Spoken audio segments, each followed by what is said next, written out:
Assalamualaikum warahmatullahi wabarakatuh. Bertemu lagi dengan Kak Apip. Apa kabar adik-adik semua pada pagi hari ini? Jawabnya, Alhamdulillah, dahsyat, fantastis, Allahu Akbar. Semoga adik-adik pada hari ini dalam keadaan baik, sehat, dan tentunya semangat dalam menuntut ilmu. Nah, pada hari ini kita akan belajar tema 1, masih tentang pertumbuhan dan perkembangan makhluk hidup. Pada kelas 3, subtema 4 tentang pertumbuhan dan perkembangan tumbuhan pada pembelajaran pertama atau ke-1.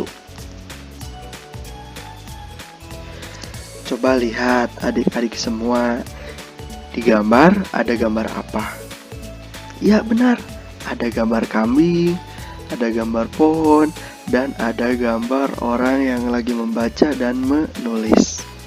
Adik-adik semua jangan bosan ya untuk membaca dan jangan malas ya untuk membaca dan menulis. Oke. Perkembangan tumbuhan. Perkembangan tumbuhan adalah cara tumbuhan untuk melestarikan keturunannya. Seperti makhluk hidup lainnya, tumbuhan juga dapat berkembang biak. Secara umum, perkembangan tumbuhan dibedakan menjadi 2 jenis, yaitu perkembangan secara alami dan perkembangan secara buatan. Apa aja sih Kak perkembangan tumbuhan secara alami dan perkembangan secara buatan? Yuk kita simak. Nah, perkembangbiakan tumbuhan secara alami adalah proses perkembangan tumbuhan yang dilakukan oleh tumbuhan itu sendiri. Ada bermacam-macam cara perkembangan secara alami, yaitu dengan tunas, biji, umbi, dan spora. Misalkan perkembangan biakan tumbuhan secara alami dengan tunas. Tunas adalah perkembangbiakan individu baru yang tumbuh di tumbuhan induknya. Individu baru yang dihasilkan melalui tunas biasanya tumbuh di samping induknya. Contohnya seperti pohon pisang, terus pohon bambu, dan lain-lainnya. Nah, perkembangan secara alami dengan spora merupakan alat perkembangbiakan yang terletak pada sebuah kotak penampung spora yang disebut sporangium. Kumpulan kotak spora akan membentuk sorus yang biasanya terletak di bagian tepi bawah daun. Contohnya seperti tumbuhan paku dan jamur dan lain-lainnya.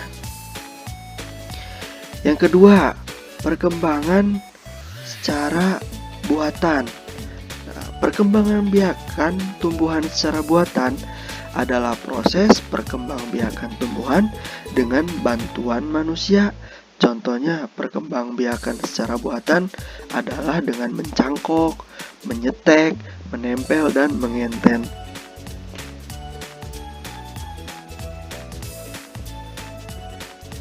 Nah, nanti kita akan belajar lebih lanjut pertumbuhan tumbuhan secara alami dan pertumbuhan secara buatan.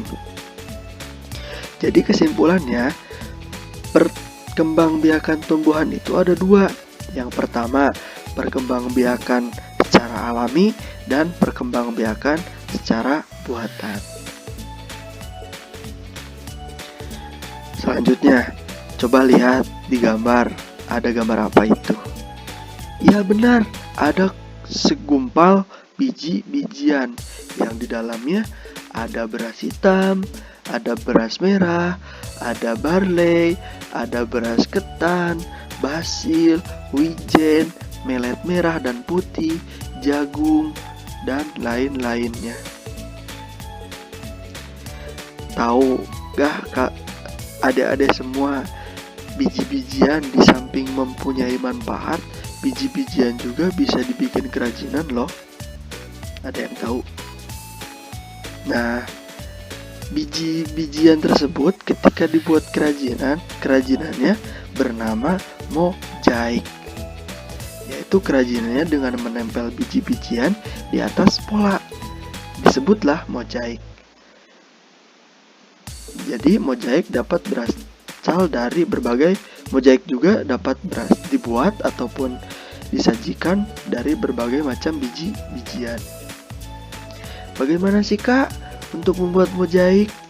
Tentunya cara membuat mozaik, adik-adik semua harus menyiapkan terlebih dahulu alat dan bahannya. Apa aja kak alat dan bahannya? Cukup simpel, ada 4 alat dan bahan yang harus disiapkan. Yang pertama, adik-adik semua harus mempunyai bermacam biji-bijian. Kedua, adik-adik semua mempunyai lem putih. Yang ketiga, adik-adik mempunyai spidol dan penggaris.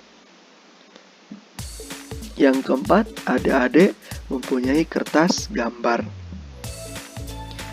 Setelah alat dan bahan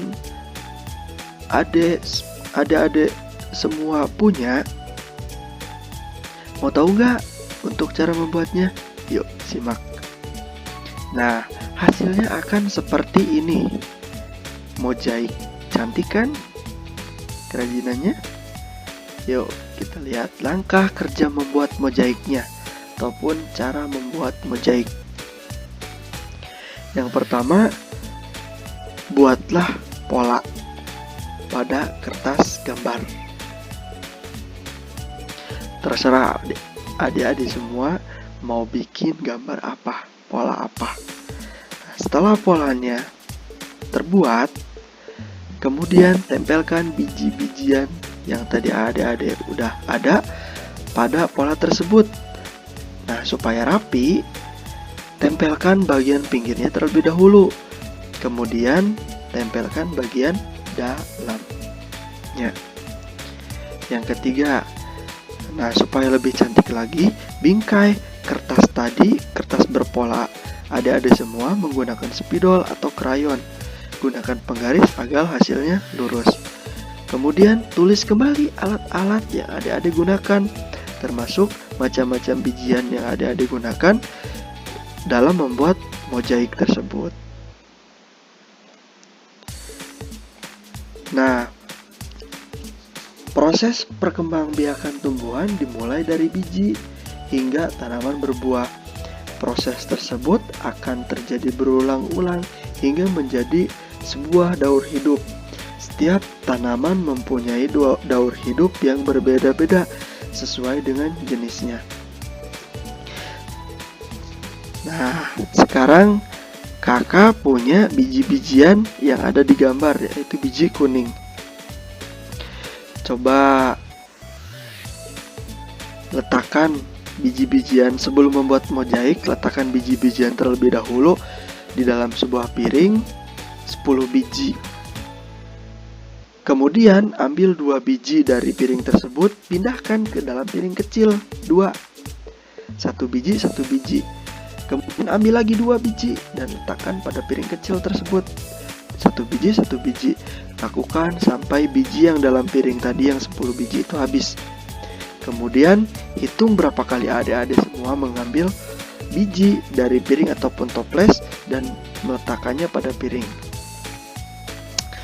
Bila aktivitas tadi ditulis dalam bentuk kalimat matematika, maka akan menjadi 10 biji dikurangi 2 sama dengan 8. 10 biji di dalam piring besar dipindahkan ke dalam piring kecil. 1 biji diambil 2 sama dengan 8. Diulang lagi, jadi sisa 8 diambil 2 sama dengan 6. 6 dikurangi 2 sama dengan 4. 4 dikurangi 2 sama dengan 2. 2 dikurangi 2 sama dengan 0. Nah, bila aktivitas yang tadi di atas ditulis dalam matematika akan berbentuk seperti ini. Nah, bila ditulis sebagai pengurangan berulang, maka akan menjadi 10 dikurangi 2, dikurangi 2, dikurangi 2, dikurangi 2, dikurangi 2. Hasilnya 0. Membutuhkan 5 kali pengurangan supaya 10 biji itu habis terbagi. Sehingga bila ditulis sebagai pembagian, tanpa sisa menjadi 10 dibagi 2 sama dengan 5.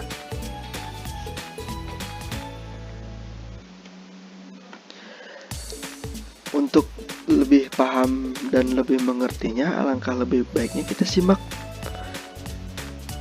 pembagian ini. Yuk, mari perhatikan. Misalkan Kak Apip punya angka 72 dibagi 2. Bagaimana sih Kak caranya? Cara yang pertama, tuliskan kurung 76-nya di dalam, 2-nya di luar. Kemudian setelah dituliskan seperti itu, 7 dibagi 2. 7 dibagi 2 berarti dapat 3, sisa 1, ya kan? Kemudian 3-nya tulis di atas garis tersebut. Nah, setelah ditulis 3-nya kemudian dikalikan. 3 dikali 2 itu hasilnya 6. Tulis di bawah angka 7. Kemudian kita kurangkan. 6-nya kita turunkan karena tidak ada pengurangnya. 7 dikurangi 6 berarti 1. Kita tulis 1-nya dari 7 dikurangi 6, 6-nya dari turun karena tidak ada pengurangnya. Maka hasilnya jadi 16. Kemudian 16 dibagi 2. Hasilnya 8. 8-nya tulis di belakang angka 3. Kemudian 8 dikali 2, 8 dikali 2 hasilnya 16. Setelah ketemu 16 dan 16, maka kita kurangkan hasilnya 0. Maka 76 dibagi 2 hasilnya 38. Cukup mudah kan dengan pembagian kurung seperti ini? Nah, nanti adik-adik semua boleh melihat latihannya di halaman 139. Di sana ada pembagian. Semoga mudah-mudahan pembelajaran hari ini dapat dimengerti. Dicukupkan sekian. Wallahul muwaffiq ila aqwamit thoriq. Wassalamualaikum warahmatullahi wabarakatuh.